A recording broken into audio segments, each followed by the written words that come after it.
ఉరుకుల పరుగులతో సాగే ఈ ప్రపంచంలో ఒక కప్పు టీతో మన రోజుని మొదలెడతాం. అలాంటి మిమ్మల్ని మరింత తాజాగా ఉంచాలని మన సిఆర్ వాయిస్ మీకోసం బేబర్ టీని తీసుకొస్తుంది.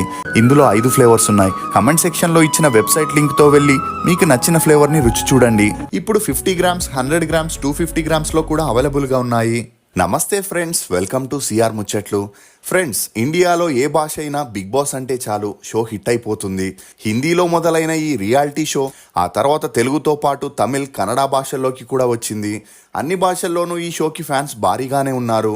ఒకే ఇంట్లో కొందరు సెలబ్రిటీలు కొన్ని రోజుల పాటు ఉండటం, వారి పనులు వారే చేసుకోవడం, మధ్య మధ్యలో గేమ్స్, ఇలా ఈ షో అభిమానుల్ని బాగానే ఆకర్షించింది. అంతేకాకుండా బిగ్ బాస్ కి నాగార్జున హోస్ట్ గా ఉండటం పెద్ద ప్లస్ పాయింట్ అనే టాక్ అప్పట్లో వచ్చింది. దీంతో ఇప్పుడు బిగ్ బాస్ 8 సీజన్ కోసం నాగార్జున తన రెమ్యూనరేషన్ ను పెంచినట్లు సమాచారం. తాజాగా వస్తున్న వార్తల ప్రకారం ఈ సీజన్ మొత్తానికి కలిపి నాగార్జున 15 కోట్ల రెమ్యూనరేషన్ ని తీసుకున్నట్లు తెలుస్తుంది. అసలు నాగార్జున రెండో పెళ్లి చేసుకోవడానికి గల కారణాలేంటి, అతనితో డేట్ చేసిన హీరోయిన్స్ ఎవరనేది మనం ఈ వీడియోలో తెలుసుకుందాం. అక్కినేని నాగార్జునరావు అలియాస్ నాగార్జున. ఇతను 1959 ఆగస్టు 29న తమిళనాడులోని చెన్నైలో జన్మించాడు. తండ్రి సినీ నటుడు అక్కినేని నాగేశ్వరరావు. నాగార్జునకి వెంకట్ అనే అన్నయ్య, సత్యవతి, నాగసుశీల, సరోజ అనే ముగ్గురు అక్కలు కూడా ఉన్నారు. ఇక అలా నాగార్జున ఆ ఇంట్లో ఆఖరి సంతానం కాబట్టి ఇతని చిన్నప్పటి నుండి చాలా గారాబంగా పెంచారు. చూడ్డానికి చాలా అందంగా, యాక్టివ్గా ఉండే నాగార్జునతో ఏఎన్ఆర్ గారు హీరోగా నటించిన వెలుగు నీడలో అనే మూవీలో నాగార్జున 2 ఏళ్లున్నప్పుడు చైల్డ్ ఆర్టిస్ట్గా నటించడం జరిగింది. అలా ఆ తర్వాత 1967లో సుడిగుండాలు అనే మూవీలో మళ్ళీ నాగార్జున బాలనటుడిగా చేయడం విశేషం. ఇక అలా నాగార్జున తరచూ షూటింగ్స్కి వెళ్తుండడంతో సినిమా షూటింగ్ వాతావరణం ఇతనికి బాగా నచ్చి స్కూల్ ఎగ్గొట్టి మరీ సినిమా షూటింగ్ చూడడానికి వెళ్ళేవాడు. అలా ఈ విషయాన్ని గమనించిన నాగేశ్వరరావు గారు సినిమా అట్మాస్ఫియర్ని చూసి పెరిగితే పిల్లలు సరిగా చదవరని చెన్నై నుండి హైదరాబాద్కి పంపించి అక్కడే చదివించడం జరిగింది. ఇక నాగార్జున తన స్కూలింగ్ని హైదరాబాద్లోని పబ్లిక్ స్కూల్లో 10th వరకు చదివి లిటిల్ ఫ్లవర్ జూనియర్ కాలేజీలో తన ఇంటర్ని పూర్తి చేశాడు. అలా నాగార్జునకి చిన్నప్పటి నుండే తన తండ్రిలాగే హీరో అవ్వాలనే ఇంట్రెస్ట్ ఉండడంతో చదువుల్ని మానేయాలనుకున్నాడు. కానీ ఏఎన్ఆర్ గారు చదువుల్ని పూర్తి చేసిన తర్వాతే హీరో అవుతావు అని చెప్పడంతో నాగార్జున చేసేదేమీ లేక చెన్నైలోనే మెకానికల్ ఇంజనీరింగ్ కోర్సులో జాయిన్ అయ్యాడు. అలా ఇంజనీరింగ్ కంప్లీట్ అయిన తర్వాత యుఎస్ఏలో ఎంఎస్ చేస్తూ హీరో అవ్వడానికి కావాల్సిన యాక్టింగ్, డాన్స్, ఫైట్స్ ట్రైనింగ్ని కూడా 2 ఇయర్స్ తీసుకున్నాడు. ఇక నాగార్జున హీరోగా లాంచ్ అవ్వడానికి అన్ని సిద్ధంగా ఉన్నప్పటికీ నాగేశ్వరరావు గారికి సినిమా ఇండస్ట్రీ గురించి పూర్తిగా తెలిసుండడంతో నాగార్జునకి ముందుగా పెళ్లి చేసిన తర్వాతే సినిమాల్లోకి తీసుకురావాలని డిసైడ్ అయ్యారు. ఎందుకంటే షూటింగ్ సమయంలో హీరోయిన్స్తో మంచి సన్నిహిత్యం పెరిగి ఆ తర్వాత హీరోయిన్స్నే కోడలుగా తీసుకొస్తారని భయపడి అప్పటికే రామానాయుడు గారు నాగేశ్వరరావు గారికి బెస్ట్ ఫ్రెండ్ అయి ఉండడంతో వారి ఫ్రెండ్షిప్ని బంధుత్వంగా మార్చుకోవాలని రామానాయుడు గారి ఏకైక కుమార్తె అయిన లక్ష్మి గారిని నాగార్జునకి ఇచ్చి పెళ్లి చేయడానికి సిద్ధపడ్డారు. ఇక ఇదే విషయం నాగేశ్వరరావు గారు రామానాయుడు గారికి చెప్పగా అందుకు అతను కూడా ఒప్పుకోవడం జరిగింది. ఇదిలా ఉంటే వెంకటేష్ గారు యుఎస్ఏలో ఎంబీఏ చేస్తే లక్ష్మి గారు 2 ఇయర్స్ ఇంటీరియర్ డిజైనింగ్ కోర్సుని పూర్తి చేసి వీరిద్దరూ ఇండియాకి తిరిగి రాగానే అప్పటికే నాగార్జునతో లక్ష్మి గారికి పెళ్లి ఫిక్స్ చేయడంతో తండ్రి ఇష్ట ప్రకారమే లక్ష్మి గారు ఆ పెళ్లికి ఒప్పుకోవడం జరిగింది. అలా అప్పుడు ఆమె వయసు 18 ఏళ్ళైతే నాగార్జునకి 25 ఏళ్ళు. ఇక ఇదిలా ఉంటే అప్పుడే పెళ్లి చేసుకోవడం ఇష్టం లేని నాగార్జున ఆ పెళ్లికి వ్యతిరేకించగా అందుకు ఏఎన్ఆర్ గారు నిన్ను హీరోగా లాంచ్ చేయాలంటే ముందు నువ్వు పెళ్లి చేసుకోవాలనే షరతు పెట్టడంతో తన సినిమా కెరియర్ కోసం నాగార్జునకి ఇష్టం లేకపోయినా ఒప్పుకోవడంతో 1984 ఫిబ్రవరి 18న మద్రాసులో వీరిద్దరికి గ్రాండ్ గా పెళ్లి జరిపించడం జరిగింది. ఇక ఆ పెళ్లి తర్వాత నాగేశ్వరరావు గారు ఇచ్చిన మాట ప్రకారం నాగార్జునని సినిమాల్లో లాంచ్ చేయాలని మంచి స్టోరీ కోసం వెతుకుతుండగా 1983లో హిందీలో జాకీ షరఫ్ చేసిన హీరో అనే సినిమా రిలీజ్ అయి మంచి హిట్ అవడంతో ఆ మూవీ తెలుగు రీమేక్ రైట్స్ ని తీసుకొని నాగార్జున అన్నైన వెంకట్ గారు ప్రొడ్యూసర్ గా, అన్నపూర్ణ స్టూడియో బ్యానర్ లో నాగార్జున హీరోగా, శోభన హీరోయిన్ గా ఆ మూవీని చేయడం జరిగింది. అలా 1985లో ఆ మూవీ షూటింగ్ స్టార్ట్ అయి 1986 మే 23న విక్రమ్ అనే పేరుతో రిలీజ్ అయి ఓకే టాక్ను తెచ్చుకుంది. ఇక అదే సంవత్సరం నాగార్జున లక్ష్మి గారి అన్యోన్య సంసారానికి గుర్తుగా 1986 నవంబర్ 23న నాగచైతన్య అనే కొడుకు జన్మించాడు. ఇక అదే సంవత్సరం విబి రాజేంద్ర ప్రసాద్ గారు నాగార్జున హీరోగా, ఖుష్బూ హీరోయిన్గా, కెప్టెన్ నాగార్జున అనే మూవీ చేయగా అది ఫ్లాప్ అయింది. ఇక అలా ఎప్పుడైతే దాసరి నారాయణరావు గారి దర్శకత్వంలో వచ్చిన మజ్ను అనే మూవీలో నాగార్జున హీరోయిన్ రజనీతో కలిసి నటించాడో అప్పటి నుండి వీరిద్దరికి మంచి సాన్నిహిత్యం పెరిగింది. అలా వీరిద్దరూ కలిసి నటించిన మజ్ను మూవీ 1987 జనవరి 14న రిలీజ్ అయి బ్లాక్ బస్టర్ హిట్ అయింది. దీంతో కలెక్టర్ గారి అబ్బాయి, అగ్నిపుత్రుడు అనే మూవీస్లో కూడా కలిసి నటిస్తూ క్లోజ్గా ఉంటున్నారనే విషయం రామానాయుడు గారికి తెలిసి దాసరి నారాయణరావు గారితో పంచాయతీ పెట్టి రజనీకి వార్నింగ్ ఇస్తూ నాగార్జునతో ఉన్న ఎఫ్ఐఆర్ని ఆపకపోతే ఇండస్ట్రీలో లైఫ్ లేకుండా చేస్తానని చెప్పడంతో వీరిద్దరిది హిట్ పేర్ అయినా వేరే దారి లేక మురళీకృష్ణుడు అనే మూవీ తర్వాత మళ్ళీ వీరిద్దరూ కలిసి ఎందులోనూ నటించలేదు. ఇక నాగార్జున కూడా రజనీ విషయాన్ని అక్కడికే వదిలేసి కిరాయి దాదా అనే మూవీని అమలా గారితో చేసేటప్పుడు తన క్యారెక్టర్ ఫ్రెండ్లీనెస్ నాగార్జునకి బాగా నచ్చి అప్పటి నుండి వీరిద్దరూ మంచి ఫ్రెండ్షిప్ని మెయింటైన్ చేశారు. దీంతో నిదానంగా లక్ష్మి గారికి నాగార్జునకి మనస్పర్ధాలు రావడం మొదలయ్యాయి.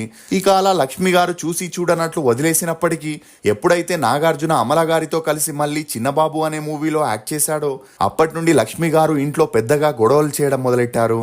ఇక ఈ గొడవలతో విసుగు చెందిన నాగార్జున అప్పటికే అమలా గారితో పీకల్లోతు ప్రేమలో ఉండడంతో లక్ష్మి గారిని వదులుకోవడానికి కూడా సిద్ధపడ్డారు. దీంతో లక్ష్మి గారు తన బాబుని తీసుకొని పుట్టింటికి వెళ్ళిపోయినా అదంతా పట్టించుకోకుండా నాగార్జున అమలా గారితో కలిసి 1988 నుండి లివింగ్ టుగెదర్లో ఉంటూ వచ్చాడు. అలా ఆ తర్వాత వీరిద్దరూ కలిసి శివ, ప్రేమ యుద్ధం అనే మూవీస్ని చేశారు. ఇక ఇదే విషయంపై రామానాయుడు గారు నాగేశ్వరరావు గారితో మాట్లాడినా అప్పటికే నాగార్జున అమల గారితో పీకల్లోతు ప్రేమలో ఉండడం వల్ల నాగేశ్వరరావు గారు కూడా ఏమీ చేయలేకపోయారు. దీంతో లక్ష్మి గారు నాగార్జునకి విడాకులు ఇవ్వాలని డిసైడ్ అయి డివోర్స్కి కూడా అప్లై చేయడం జరిగింది. ఇక అమల గారు కూడా ఇదంతా పట్టించుకోకుండా నాగార్జునతో నిర్ణయం అనే మూవీని కలిసి చేయడంతో నాగ చైతన్యకి 3 ఏళ్లున్నప్పుడు నాగార్జునకి లక్ష్మి గారికి విడాకులు మంజూరై 1990లో లక్ష్మి గారు నాగార్జున నుండి విడిపోయారు. ఇక అలా కోర్టులో నాగ చైతన్య బాధ్యతల్ని 19 సంవత్సరాలు వచ్చేంత వరకు తన తల్లికి అప్పగించినందువలన నాగ చైతన్య తన తల్లి దగ్గరే పెరగడం జరిగింది. ఇక అలా విడాకులవ్వగానే 1992లో నాగార్జున అమల గారు పెళ్లి చేసుకోగా 1994లో వీరికి అఖిల్ అనే కొడుకు జన్మించాడు. ఇదిలా ఉంటే లేడీస్ మ్యాన్ అయిన నాగార్జున హలో బ్రదర్ మూవీ చేసేటప్పుడు రమ్యకృష్ణతో మంచి క్లోజ్నెస్ని మెయింటైన్ చేస్తూ ఆ క్లోజ్నెస్ కారణంగానే వీరిద్దరూ కలిసి రాజసింహ, క్రిమినల్, చంద్రలేఖ, గరానా బుల్లోడు, అల్లరి అల్లుడు, ఇద్దరే అని కలిసి 12 మూవీస్ని చేయడం జరిగింది. కానీ వీరిద్దరిది సీరియస్ రిలేషన్షిప్ కాదని చెప్పొచ్చు.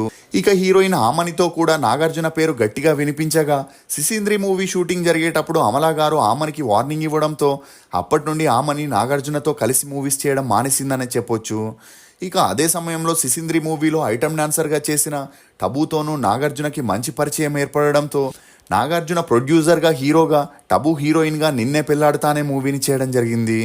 అలా ఆ మూవీ జరిగేటప్పుడు వీరిద్దరికి మంచి సాన్నిహిత్యం పెరిగి అప్పటి నుండి వీరిద్దరూ సీరియస్ రిలేషన్షిప్లో ఉండసాగారు. ఇక ఈ విషయం అమలా గారికి తెలియడంతో ఇంట్లో గొడవలు మొదలయ్యాయి. దీంతో కొన్ని రోజులు టబుకి నాగార్జున దూరంగా ఉన్న టబు మాత్రం నాగార్జునతో పీకల్లోతు ప్రేమలో ఉండడంతో నాగార్జున తనని అవాయిడ్ చేయడం తట్టుకోలేకపోయింది. దీంతో టబు బల్వర్మన్నానికి పాల్పడగా ఇంట్లో వారు చూసి సమయానికి హాస్పిటల్లో చేర్పించడంతో టబు ప్రాణాపాయాలతో బయటపడిందని చెప్పొచ్చు. ఇక ఈ విషయం తెలిసి నాగార్జున బాంబేకి వెళ్ళి ఆమెను కలవడం, అలా మళ్ళీ వీరి రిలేషన్ కొనసాగడంతో వీరి ప్రేమకి అడ్డుగా ఉన్న అమల గారికి నాగార్జున విడాకులు ఇవ్వాలనుకున్నాడు. అలా వీరి మధ్య గొడవలు జరుగుతున్నప్పుడే నాగార్జున టబుతో కలిసి ఆవిడ మా ఆవిడ అనే మూవీని చేయడం జరిగింది. దీంతో అమల, నాగార్జున మధ్య గొడవలు తారాస్థాయికి వెళ్ళిన అమల గారు మాత్రం విడాకులు ఇవ్వడానికి సిద్ధంగా లేకుండా ఉండేవారు. ఎందుకంటే సొసైటీలో మంచి నేమ్, ఫేమ్, స్టేటస్ ఉండి ఒక పక్క అన్నపూర్ణ ఇన్స్టిట్యూట్ని, మరోవైపు స్టూడియో పనుల్ని చూసుకుంటూ బిజీగా ఉండే అమల గారు వాటన్నింటినీ వదులుకోవడానికి సిద్ధంగా లేకపోవడం మరియు సినిమా ఇండస్ట్రీలో హీరోలు, హీరోయిన్స్తో రహస్యంగా ఎఫ్ఐఆర్ నడపడం కామనే కాబట్టి అప్పటి నుండి నాగార్జున మనస్తత్వాన్ని పూర్తిగా అర్థం చేసుకున్న అమల గారు తను ఏ అమ్మాయితో డేట్ చేసినా విడాకులు మాత్రం ఇవ్వనని తెగేసి చెప్పేశారు. ఇక అలా నాగార్జున ఈ ఫ్రీడంతో టబుని పెళ్లి చేసుకోకుండానే తనతో సీరియస్ రిలేషన్షిప్లో ఉంటూ వచ్చాడు. అలా ఆమెకు కావాల్సిన ఇల్లు, కార్స్ని గిఫ్ట్స్గా ఇస్తూ వీరిద్దరూ క్లోజ్గా ఉండడంతో టబు నాగార్జున కోసమే పెళ్లి చేసుకోకుండా ఉంటుందని అటు బాలీవుడ్ మీడియా, ఇటు టాలీవుడ్ మీడియా కోడై కూసింది. ఇదిలా ఉంటే ఎప్పుడైతే నాగార్జున ప్రొడ్యూసర్గా హీరోగా పూరి జగన్నాథ్ డైరెక్టర్గా సూపర్ అనే మూవీని 2004లో ప్లాన్ చేశారో ఆ మూవీకి ఫస్ట్ హీరోయిన్గా ఆయేషా టాక్ని ఫిక్స్ చేసి సెకండ్ హీరోయిన్ కోసం సెర్చింగ్లో పడ్డారు. ఇక అప్పుడే భూమిక భర్త ద్వారా పూరి జగన్నాథ్ అనుష్కని కలవడం జరిగింది. అలా అనుష్కని పూరి జగన్నాథ్ బాంబే నుండి హైదరాబాద్కి తీసుకొచ్చి నాగార్జునకి పరిచయం చేయడం జరిగింది. ఇక అప్పట్లో అనుష్క యాక్టింగ్ అంతంత మాత్రమే ఉన్న ఆ మూవీ షూటింగ్ జరిగేటప్పుడు నాగార్జునకి అనుష్కకి మంచి పరిచయం పెరిగి ఆ పరిచయం కాస్త నిదానంగా సన్నిహిత్యంగా మారి క్లోజ్గా ఉండేవారు. అలా సూపర్ మూవీ 2005లో రిలీజ్ అయ్యి ఓకే టాక్ రావడంతో ఆ వెంటనే నాగార్జున మేనల్లుడైన సుమంత్ చేసే మహానంది మూవీలో అనుష్కని హీరోయిన్గా రికమెండ్ చేశాడు. అలా ఆ మూవీ తర్వాత అనుష్క నాగార్జునతో కలిసి డాన్ మూవీలో హీరోయిన్గా చేస్తూ కింగ్ కేడి అనే మూవీలో ఐటమ్ సాంగ్స్ చేయడం విశేషం. ఇక నాగార్జున అనుష్కకి హైదరాబాద్లో ఒక ఫ్లాట్ని గిఫ్ట్గా ఇచ్చాడనే వార్తలు అప్పట్లో మీడియాలో వైరల్ అవ్వడంతో ఈ విషయం తెలిసిన టబు నాగార్జునతో గొడవలు చేయడం మొదలెట్టింది.